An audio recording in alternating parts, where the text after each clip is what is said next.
Well, if you clicked on this video, you're probably interested in modding your Atari 2600. Either you already have an Atari 2600 that you're wanting to mod, or you're about to buy an Atari 2600 and wonder if it's worth doing the composite mod to. Today we're going to cover that into two examples that I have for you. I've got two Ataris, one being the Atari Woody version that is completely stock OEM, and then I've also got the Vader that I've done a tune-up kit to, and also the composite mod. And we're going to compare the difference of video and sound on both systems on the same TV. So to start this off, in my opinion, I believe that this mod is a great little fun project, DIY thing to do. Plus it makes it just a little bit easier for hooking to the TVs. So right here I have my Vader version. On the back I've already got the RCAs modded into it of my yellow, red, and white. And other than that, the system is pretty much OEM, except that I've also done a tune-up kit to it. So my second system I have here is my Atari Woody version. This one is all stock OEM. It's even got the original output for it as well. The first system we're gonna get hooked up is the Woody, because it does run through a coax, which is the original cable that your antenna or cable or something like that will be running through. But while I get this set up, let's go over the system that I'm actually gonna be testing this on. Like a lot of your retro gamers, I picked up a Sony Triniton TV. Why the CRT TV? Because when the Atari came out in 1977, most TVs use a cathode ray tube system, which means that also the aspect ratio is a 4:3, which is what these systems were designed for. Most retro gamers choose this mostly because of the look of the scan lines that the cathode ray tube creates, which is basically just a electro gun shooting electrons at the screen, which causes those scan lines. The reason I picked the CRT TV was because of latency. Latency is the amount of time it takes for you to hit a button versus what you see on the screen. The example I have for latency is my PS2 here.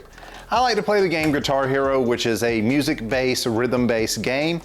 And whenever I put it on my big old 55-inch TV, I have anywhere between 35 to 45 milliseconds of latency from the time that I strum and hit the button versus what shows up on the screen, which makes the game extremely hard to play. Where whenever I put it on the CRT TV, I only have 0 to 3 milliseconds worth of latency, which makes the game much more playable and also enjoyable, where whenever I was playing on my other one, I was getting a little frustrated because I knew I wasn't that bad.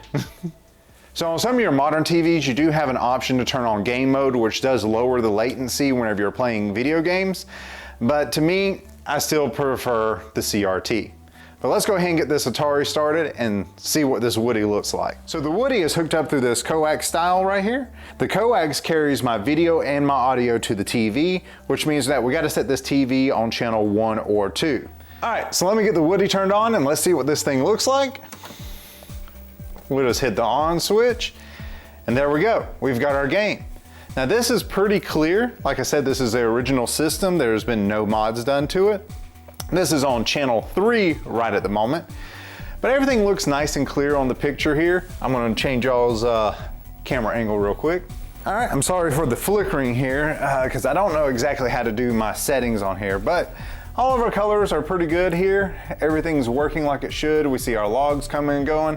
Let's go ahead and play a quick round of this. See also how it sounds. So let me get the volume turned up.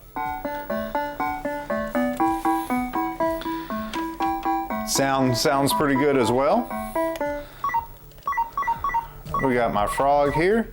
On these older systems, I've noticed that these games aren't quite as easy as their more modern counterparts.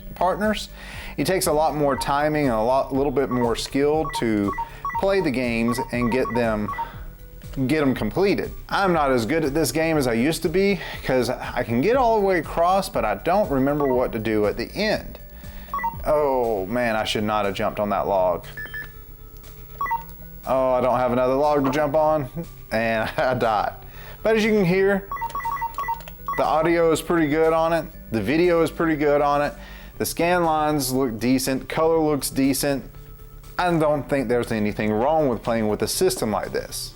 Why would someone want to do a composite mod onto their Atari if that's how it looks? Well, for me, This little coax cable here, I had to go and steal from my parents because I didn't have any laying around anymore. And I used to have a bunch of these cables laying around in my house, but in my new house, I couldn't find a single one of them. So for me, it was more the convenience of hooking it to my TV. So that's the reason I wanted to switch to the composite output here. The main reason for that is eventually I plan on having a switch box underneath here with multiple retro consoles, so that way I can switch in between each one of them by simply clicking a button. That way I don't have to change the channel or anything or my volume. I only just have the one panel down here. Now, that's just my preference. It doesn't make much sense, I understand that, but it's just what I wanted to do.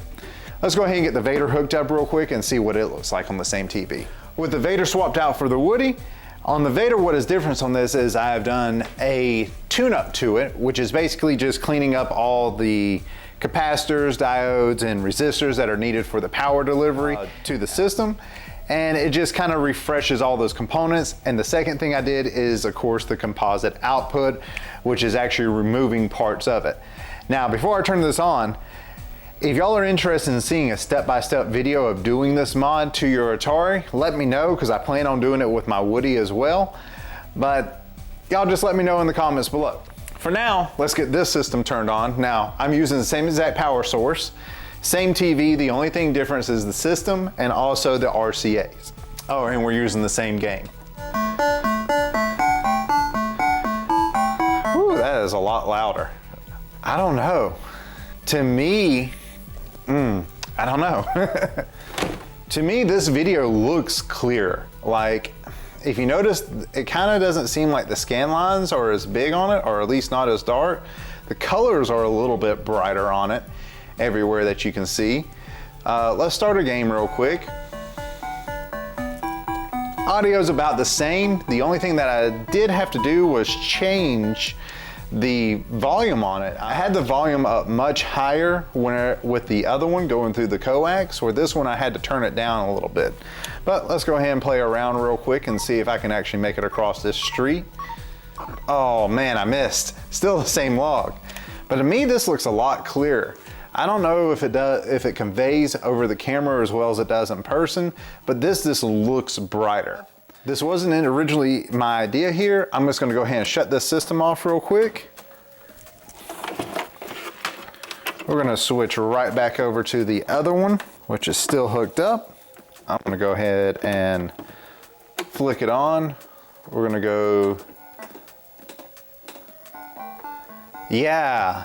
So the RCA mod definitely makes a difference with the picture. If you look at this one, look how dull this looks. Like the orange car here, the purple, the green. Like the colors are there, don't get me wrong, but they're just not as bright or vibrant as the other system. So I'm gonna switch right back over to the other system. I think that was video 2. Yeah, look at that. Look at the color difference here. So the orange bar down here, the cars are a little bit brighter, the black is blacker. This does make a difference in the video quality of it. And I don't know, this could be me. You'd have to judge for yourself, but the scan lines don't look as thick.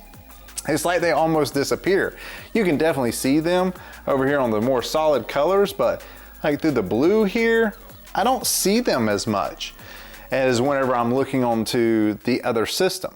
It all comes down on what you want out of your system. To me, I believe the composite mod is going to be the best choice for my setup. I like the clarity of it. I've already sat here for multiple hours playing on the Atari on various different games, and it's just more enjoyable than the other one, because the other one does look good for its original form, which is great. And there is also a tuner knob on the main board where you could tune the color maybe. Like I said, I haven't opened this one yet to do any of that on the Woody. But if you're one of those that loves to have the system just all original on an original TV, then do it. That's what you enjoy, that's what you like. But for those that are thinking about doing this mod, I think it's worth it. And let me know in the comments what you think about it. I want to say thank y'all for watching this video. If you liked it, please hit that like button. Don't forget to hit the subscribe button for my upcoming videos. If weather is permitting, I hopefully will have my RC planes back in the air, but it's just been constantly raining. Well, this is Ratchet Buildz. I'll catch y'all in the next video. Thank y'all.